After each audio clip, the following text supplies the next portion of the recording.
standalone executable package or a piece of software that includes everything you need to run it. So a container is standalone. It's a piece of software that is something that can be executed or run. It contains your application and all of the dependencies for your application, right? It contains runtime, system tools, system libraries, everything. So a container contains applications dependencies. Containers are platform independent. That's because they run on a layer of abstraction over the operating system. So if you're using now, the most popular kind of containers are Docker containers. In fact, if you ask me, I don't even know any other containerization technology off the top of my head. And Docker containers run on the Docker runtime, which is the layer of abstraction above the OS. So why are containers good? There is no guest operating system, so it's independent of the platform. So the footprint of a container is much smaller than a virtual machine image. Containers are lightweight, they're small and fast, quick to start up, this speeds up auto-scaling. Containers allow you to work in a hybrid multi-cloud work. Hybrid because it works on-premise and on the cloud. Multi-cloud, it's not tied to a cloud platform. Every major cloud platform supports Kubernetes, and you can run Kubernetes on your on-premise cluster as well. So really the future is Kubernetes because it is hybrid and multi-cloud. If you don't want to be locked into one cloud provider, you'll use Kubernetes. Okay, but containers standalone they're not great because there's no auto healing. If your container crashes, a container cannot bring itself up. You need a higher level orchestrator for auto healing. Containers by themselves don't offer scaling or auto scaling. So if your container is overloaded with requests, it cannot spawn up new containers. You need higher level orchestration. Containers do not offer load balancing by themselves. So containers cannot automatically share load. You need a higher level orchestration. And finally, containers do not provide isolation. So if one container crashes, if you're just working with containers alone, it can bring down other containers. So you need some kind of sandbox to separate containers. And that's why you need Kubernetes. Kubernetes is the orchestration technology for containers. This is what you'll use to convert isolated containers running on different hardware into a cluster. So Kubernetes is your container orchestrator, which basically brings all of your containers together in the form of a cluster. And Kubernetes is the hot technology today. It's a middle ground between infra as a service and platform as a service, which avoids vendor lock-in. You're not tied into your cloud platform if you have your apps running on Kubernetes. Okay, so infra as a service, there is still an operational burden. It's better than bare metal, but the operational burden exists and migration is hard. But if you go to platform as a service, there's operational burden is reduced, but you have provider lock-in and migration is very hard to move from one platform to another if you're using PaaS options. And that's why Kubernetes is emerging the winner here.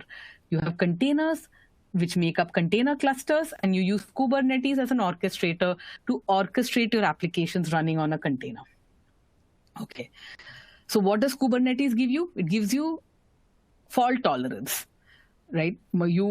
If containers crash, it'll bring up other containers to handle the load. It gives you auto healing. If a container crashes, it'll bring that container up. It gives you isolation to make sure that one crashing container does not bring down others. It gives you scaling. You add additional containers running your apps to meet additional load. It gives you auto scaling and load balancing as well. Now, all of these are possible in Kubernetes using higher level abstractions. So Kubernetes, to work with containers, does not deal directly with containers.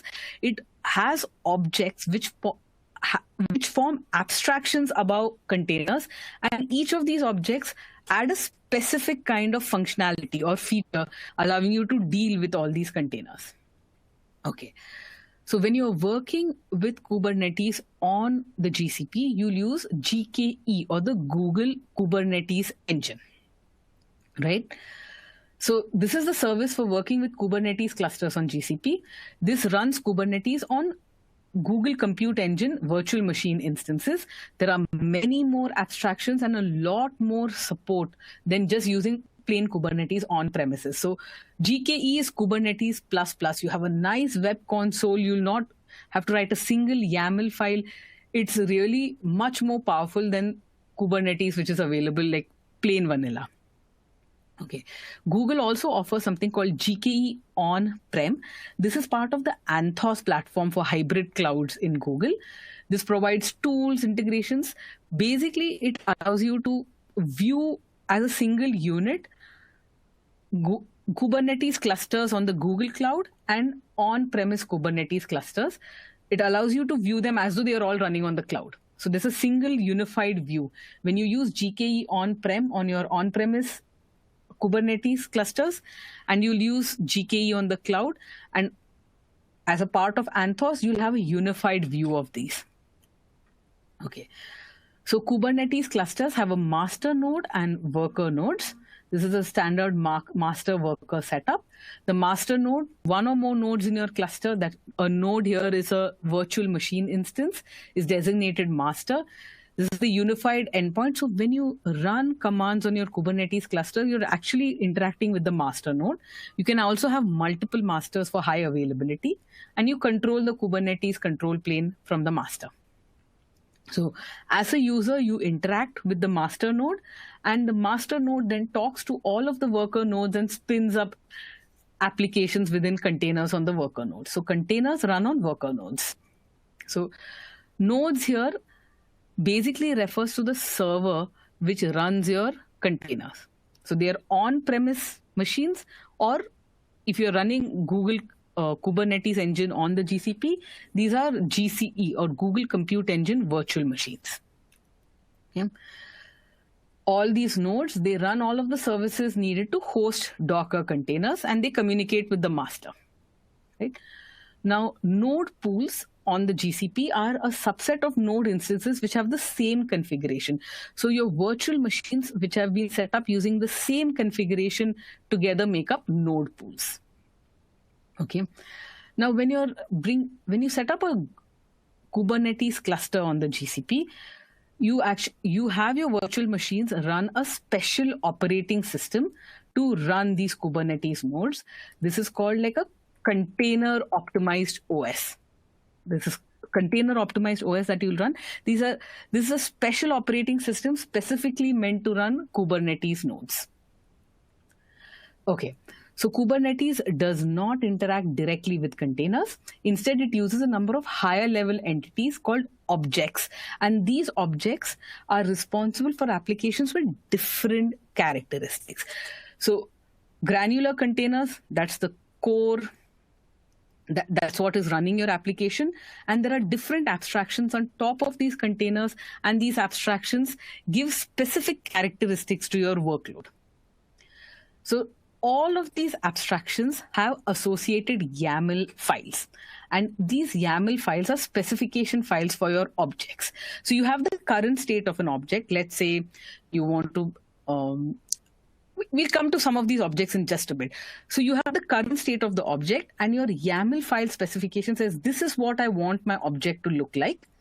And that is the desired end state of the object. All you have to do is you don't have to write any programs to get the current state to the desired state. All you'll do is specify this YAML file, and there'll be controllers in the Kubernetes clusters that run these reconciliation loops to get the actual state to match the desired state. So the specification file is what you write. And in fact, if you're working on GKE, that is a Google Kubernetes engine, you don't actually work or configure YAML files. YAML files are under the hood. You'll simply use the web console to specify the configuration for the different abstractions, and the YAML files are generated under the hood for your Kubernetes cluster.